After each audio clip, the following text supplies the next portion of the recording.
especially Dee and Anthony. There was some really, really good stories, and I would like to say that before we start, I want everybody here, if we can, stand up, stretch, say hi to your neighbor, hug them, give them a handshake. So come on, everybody stand up, shake your legs up a little bit. You guys have been sitting for like an hour and a half. Let's go. You know? If you know somebody there, give them a hug, do something. Hug your brother, hug your mother, hug your sister. Loosen up, honey. That's to loosen him up, not everybody else. Just cut out 2 minutes of the 17.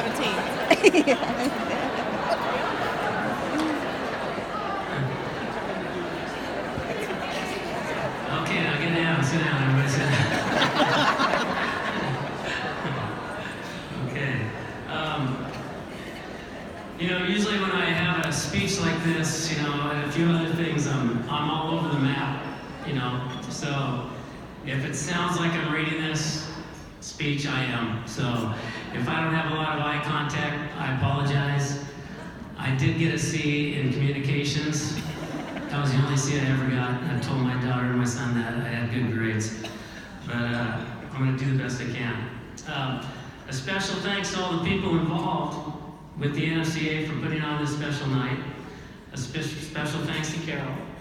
Pat Conlon, I don't know where you're at, Pat, over here. And Michelle and Annie and all the other staff members. You guys were all really, really nice and helpful.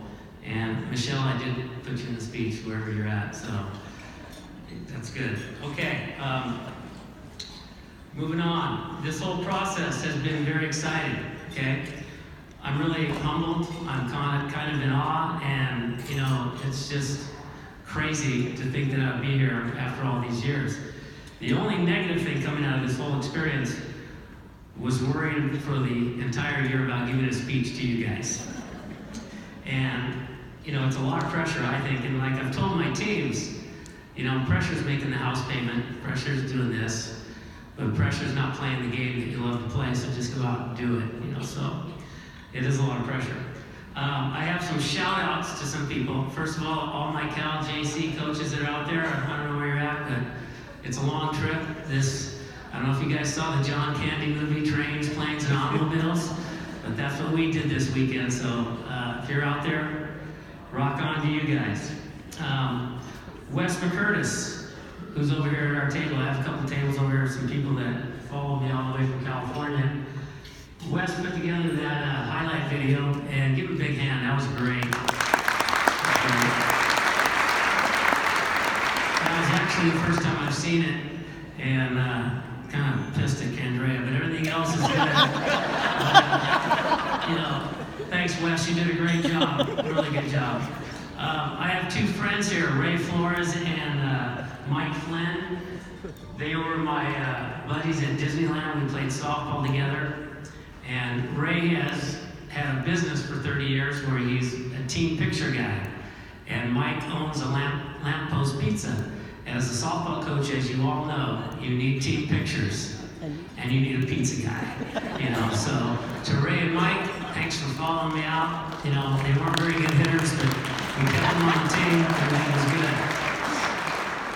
Okay, Bill Pinkham, our athletic director at Cypress College, and I'm pretty sure the biggest human being in this room. Stand up, Billy. Is everybody there? Your friend looks like Howie Long or something. I don't know. He thinks he's Howie Long, but he lost his hair. He was my athletic director. I've known him for over 40 years. Having an AD that knows what's going on is huge, you know, because he gets it. He's a baseball coach. He was a minor league baseball player and hits a softball farther than any human being I've ever seen. And all the times that I whined to him about stuff, he always took care of us. Thanks, Billy. Okay? Mandy Rockwell is at our table over here. Mandy was our pitcher in 1998, 1999, when we won 2 back-to-back state championships. And Mandy was the most valuable pitcher of the tournament.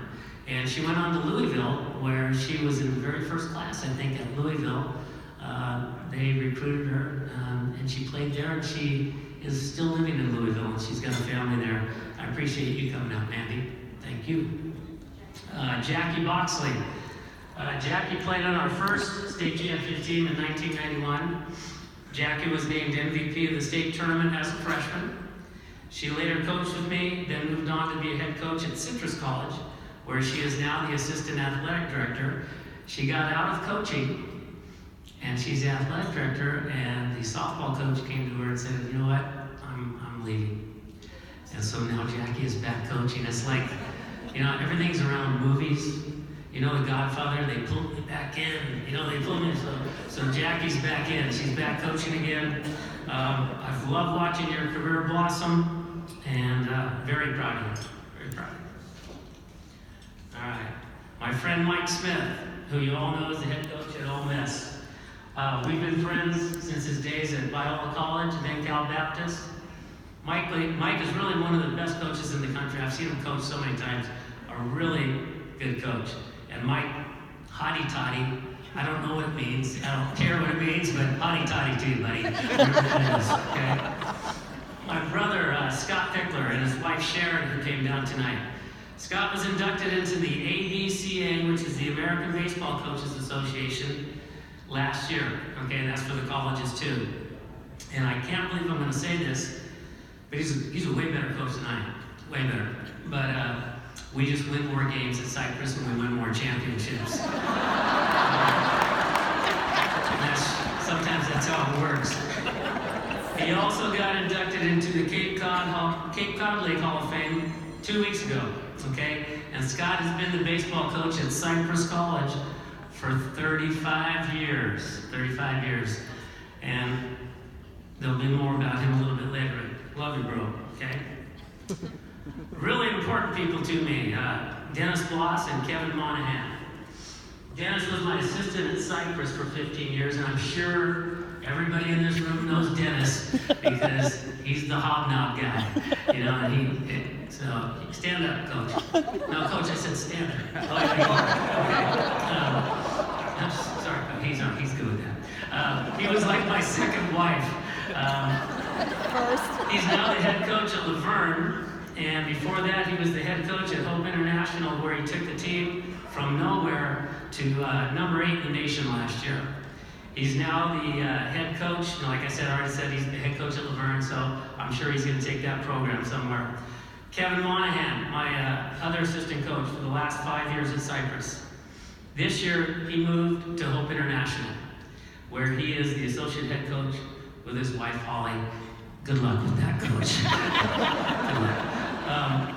But Kevin, I wouldn't be here tonight without Kevin. He was the one that was contacting the NFCA, and the committee probably put me in just because they were sick of him sending things to them. He inundated them with things that he was sending, recommendation letters and things like that. So I appreciate that, coach. Without Kevin, the last 5 years, he helped me do everything. And I mean everything. I mean, he's gone now, and I'm kind of not by myself, but I have a couple coaches that are helping that are coming from somewhere. But it's hard to find a coach for $1,500 to come help you. So I went from being on a bullhorn telling people what to do. Now I'm hitting grounders again and doing this and running around. I come home, I'm beat. I'm just beat. But Kevin, appreciate everything that you did. Both these guys not only were great coaches, but they were great friends. We still hang out together. Dennis calls me, like I said, he calls me more than my wife does. I can show you my phone. I have way more calls from him than I ever get from my wife. But keep them coming, buddy. I love that. And the biggest thing about those two guys is how loyal they were. You know, you can count on them to do anything, and no matter what, they were always there. And loyalty to me is a big thing. Okay, moving on. Excuse me. I've been coaching overall for 45 years. 33 of those years at Cypress College. Softball's been really unbelievable for me. It let me raise my family in Orange County. It gave me a sense of purpose that I was doing something worthy, and I was able to meet so many wonderful people. All the players, the coaches, fans, parents, and even the umpires.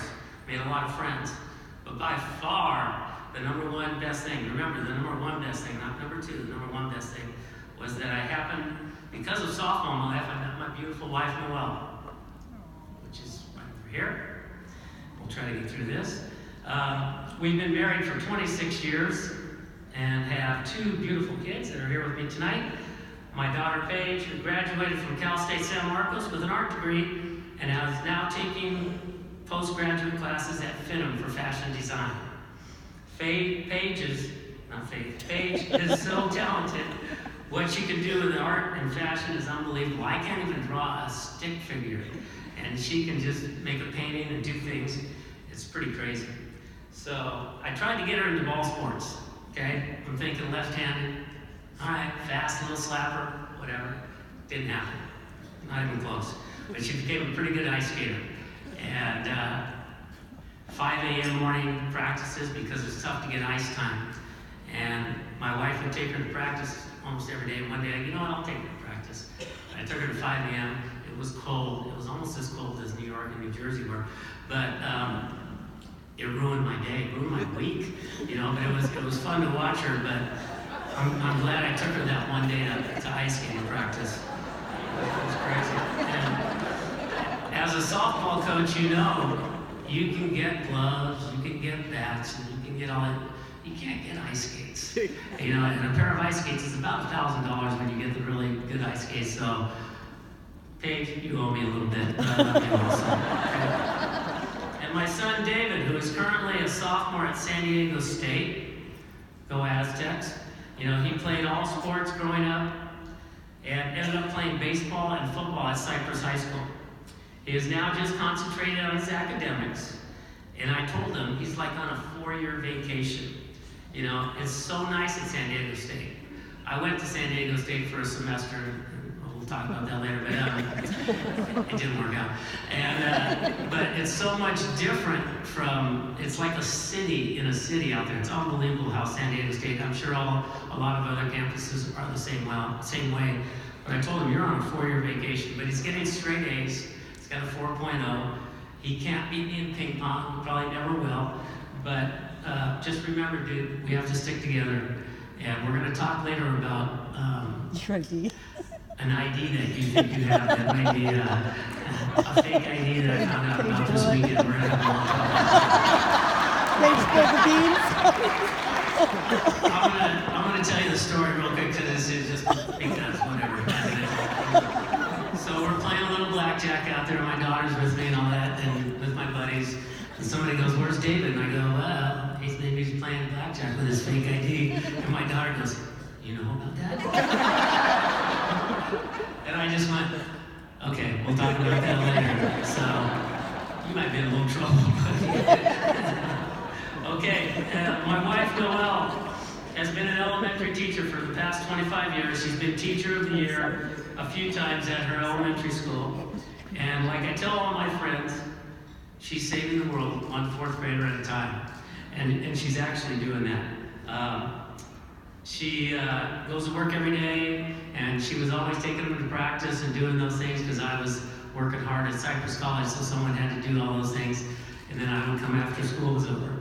And like Shania Twain says, honey, you're still the one. Okay, so that's what that's for.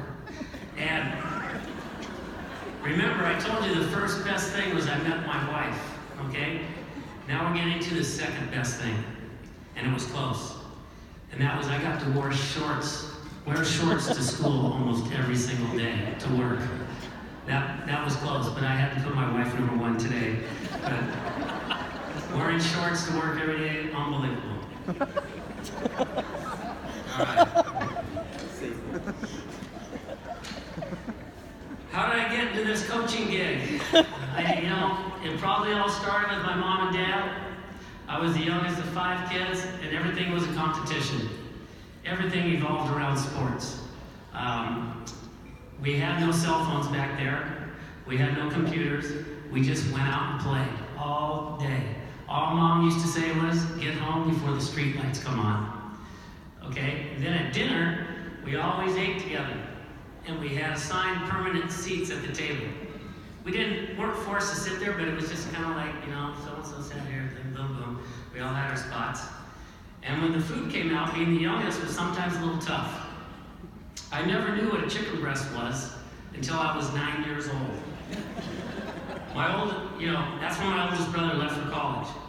My mom would make 3 chickens twice a week, 7 people, 6 breasts. I never got a breast until my brother left. You know, to this day, I really don't like drumsticks. And so, we were really competitive. My first job when I was 16 years old was Anaheim Park and Recreation. They had softball and baseball teams according to age, 10, 11, and 12-year-olds. Then at the end of the summer, the 12-year-olds would have an all-star team, and they picked me to be the coach of that team for that park. And that's, you know, that was my first, I guess, coaching job. And I still see some of those guys today. And the big thing is, you know, I was 16 and they were 12. So now I'm, and they're 60, you know, so figure that out. But, you know, it just seems like, you know, you're so much older when that happens. Then when I graduated high school, and I'm looking around the room, I played baseball and I played basketball, and I don't see any of my teammates.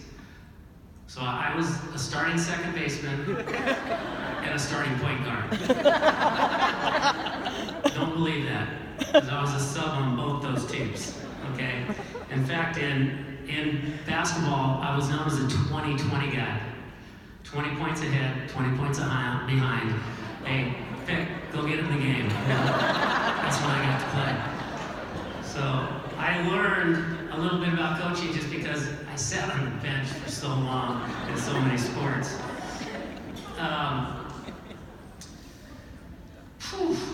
Right after high school, I started a slow pitch softball team called the Dirty Dozen. And with my buddies, and I was the manager of that team. Then I went to work at Disneyland, and again, I was the manager of our team. We were called the Sun-Kissed Super Jocks. We were the park champions for 8 straight years, and it was kind of a big deal back then. It was in the summer. A ton of people were working at Disneyland. It was a different time. We had 56 teams. We had 9 leagues, and we won 9 straight championships. I managed that team, but the main reason I managed both those teams was so I could lead off and play shortstop. You know, so had some advantages. Then during my sophomore year of college, I went back to help my old high school basketball coach as the boys' sophomore coach for 2 years. In my junior year of college at Cal State Fullerton, go Titans, I don't know if Kelly's still here or whatever, go Titans. I coached the varsity girls softball team at Loera High School while I was going to college. And I did that until I got my teaching credential. And the only noteworthy thing really about Loera High School is that was where Lauren Lappin went to school, and she ended up being a pretty good softball player. She didn't play on my team or anything like that. She came way after that, but that's where Lauren Lappin went to high school. Then in 1980, I got my first teaching job at La Palma Junior High, where I coached the varsity boys basketball teams. My first contract, I coached basketball and the boys baseball team. I had 2 teams. I was a special ed teacher. My first contract was $13,500 for the year, and I thought it was rolling in dough. And I still have that contract today that I signed for $13,500 in 1980. So, La Palma then closed down at the end of the next year, and I got a job at my alma mater, Savannah High School, teaching special ed again. And I remember in the interview, Principal Mary Franks looked at me and said, "Can you coach women's basketball?" Of course, I'm trying to get a job. Of course I said yes. So I ended up doing girls basketball for 11 years, but after a couple years, 4 years later, they made me the varsity softball coach. Back in those days, most female athletes that were pretty good played volleyball, basketball, and softball. They played all 3 sports. Now we're going to fast forward to the summer of 1986. And I need by a show of hands here, okay? We have another little interaction here. Show of hands. How many of you have ever seen the movie Major League? Show me your hands. Major League. Okay, good. I went to my team the other day. I said, how many of you guys have seen Major League? We were on a bus trip to Arizona. Let's watch Major League. And they thought it was nuts. None of them have ever seen the movie Major League, okay? There's a part in that movie where the GM of the Indians calls Lou Brown, who's at that time, to see if he wants to be the manager of the Cleveland Indians. Lou at the time is a tire salesman. And in the movie, Lou gets on the phone with this guy and he says, "Hey, can I get back to you? I got a guy on the other line that wants to buy a set of white wall tires." Okay? And he ends up coaching the team. Well, my brother Scott, who was the baseball coach at Cypress, calls me in my classroom. I'm teaching English to my special ed kids, and says, hey, the softball coach at Cypress has left. Would you like to be the softball coach at Cypress College? And I think I was on the phone. We didn't have cell phones. I was in my classroom. And I said, hey, can I get back to you? I have a vocabulary test I have to do. Well, of course, the next day I thought about it, and I said, yeah, let's do it. So, that's what we did. And thanks to his call and the dean at Cypress College at the time, Larry Mercandani, I got the job. I officially got the job August 8th, and school started August 19th. My first practice, I had 3 girls on my team at Cypress College.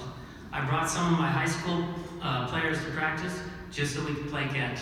And the picture that was in the video, that was that picture that we took. And a couple of the girls, I don't even know what their names are. Jackie, her sister played. Jackie was a freshman in high school. And we just brought them there so we could play catch because we didn't know what we were going to do. It was crazy. Somehow by January, we ended up with 12 players. And another miracle, we finished the season 21-20 and came in 3rd place in the very competitive Orange Empire Conference. So it was a miracle that we did that. And we just went on from there, and we got a little lucky. And all the years at Cypress have flat out been a blast. I tell people all the time, I've never worked a day in my life. And what a dream it is for all of you. I don't know how it is for you guys, but for me, that my softball field was my office. It was really awesome. And I got to do something I love to do every single day. And I have in parentheses here, I got to wear shorts. Okay, plus all, as you all know, this coaching stuff, it takes on its own meaning sometimes. I think I should go, like to City Hall and try to change my name. Because if that's where you go, I don't know if it's City Hall or somewhere, who knows where you go. But I should change my first name to Coach. Because most of the people, 90% of the people in my community, 90% of the people at my school, they just come by and they say, hey coach, hey coach. And it's the same thing with you guys in this room. I know it's not your God-given name, but I just go by and say, hey coach, what's going on? And we have a conversation. So it's just something in our fraternity. I don't know what it is, but it's kind of cool just to be called coach. And I thought about writing a book. I want to write this book, They Call Me Coach. But a guy named John Wooden beat me to it. I was just a little bit late. The clap on, clap off. I was kind of wanting to do that too, but I didn't get to that. So I've read his book about 5 times. Probably gonna read it another 5 times before I go. But I really like that book. I wish I would have come a little bit sooner. I got a couple cute stories. My nephew, the one that was in the film that told me he's the 3rd best coach, whatever. As my nephew Jeff, who was in the film, he actually went to the University of Tennessee, and he played baseball there. And his senior year, he was the SEC Player of the Year. So he had a pretty good year at Tennessee. So he said, tell stories. So I have a couple cute stories, okay? I'm kind of old school when it comes to things. And my team, till about 2 years ago, we always wore cotton t-shirts. I was cotton everything. Everything was cotton. Kevin convinced me, said, Coach, we need some dry fits. So finally, a couple years ago, I got the kids some dry fits. Kevin, the girls, thank you, and the future girls, thank you. I'm not sure what year it was, but in California, we voted to go to yellow balls. So this is a ways back. I don't know how long they've been using yellow balls. So we had 80 schools in 93, okay? It was 19, do you know? That figures.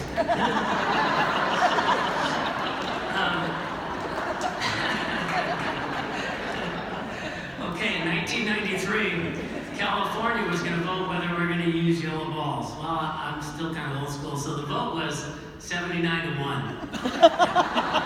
And you can pretty much guess who the one was. So, whatever. Also, I'm pretty anal about my field. And when it comes to our field, back in the early years, I bought a lawnmower. I had all the tools just in case to do stuff. But we would rotate from station to station. And one station was you went from hitting, and when you got done from hitting, you went behind where the people sat and you mowed the lawn. Try doing that nowadays. Think we get a few transfers from there? Mow the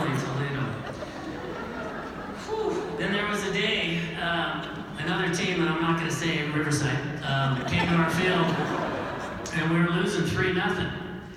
And at Cypress College, our field is right by our circle, and the bus drivers sometimes park their bus right there. So we're in the 7th inning. Bloss was my coach at the time, and the bus driver goes out there and starts the bus. The bus starts up. I go, he's not starting up the bus, is he? I go, that guy's starting. I'm going crazy. I'm telling Bloss, this guy's starting up the bus, and we're not done yet. And, the kids are looking at me, and they have no idea what we're talking about. They just know the coach is going a little crazy. Well, make a long story short, we came back in the 9th inning, hit a bases, clearing double with 2 outs, and we won the game 4-3. And I don't think Riverside has started their bus since that's happened, but just kind of a cute story.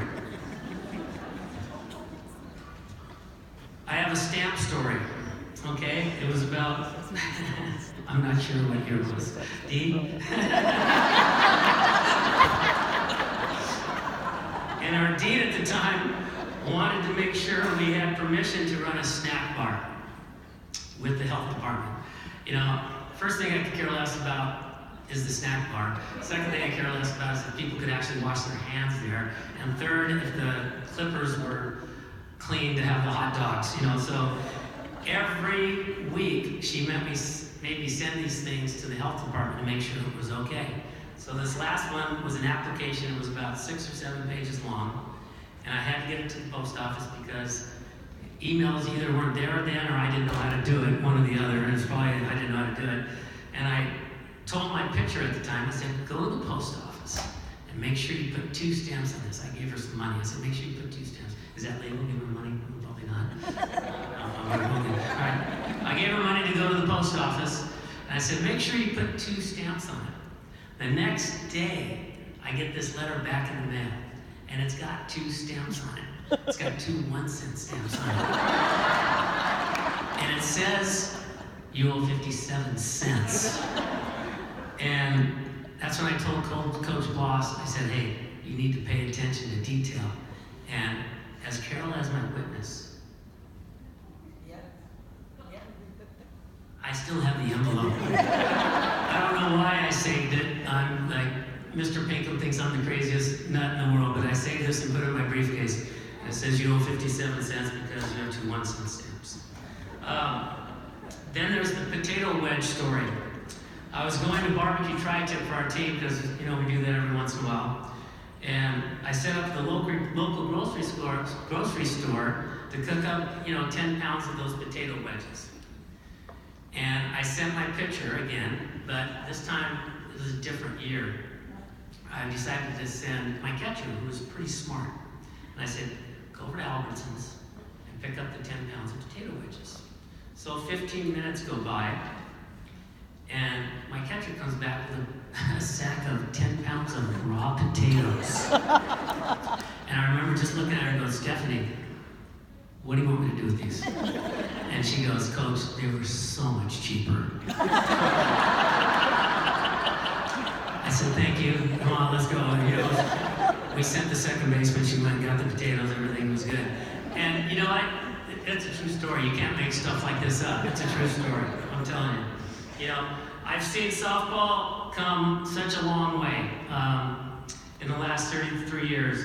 There's so many awesome opportunities nowadays. It's unbelievable what's out there for all these kids now. I was going to talk a little bit about the 48-0 season, but we're all tired, so I'm not going to talk about that very much. It was just, I had to do a little bit of different coaching that year. As coaches, as soon as you lose your first game, you go to them and you say, hey, nobody goes undefeated. So we're playing, 25 games comes by and we haven't lost a game. And you really, as a coach, you want to lose a game because you don't want to lose a game at the end. You'd rather lose a game somewhere in the middle. Now we're going in our 37th game. We haven't lost a game. We're down 1-0, bottom of the 7th. At our place, 2 strikes on my number 1 hitter. She singles up the middle. All right. I'm at third base just going, we lost. That's okay. We're good. Everything's good. We're going to the playoffs in a couple weeks. Everything's good. I give her the steal sign, a 1-2 count. I give her the steal sign. Sometimes our steal sign, I give it to the hitter, and the hitter's supposed to do something, to maybe distract the catcher. But this one, I was just going to let her roll, see what happened. The pitch was high. The girl stole second. She ran. The catcher throws the ball, and it goes into center field.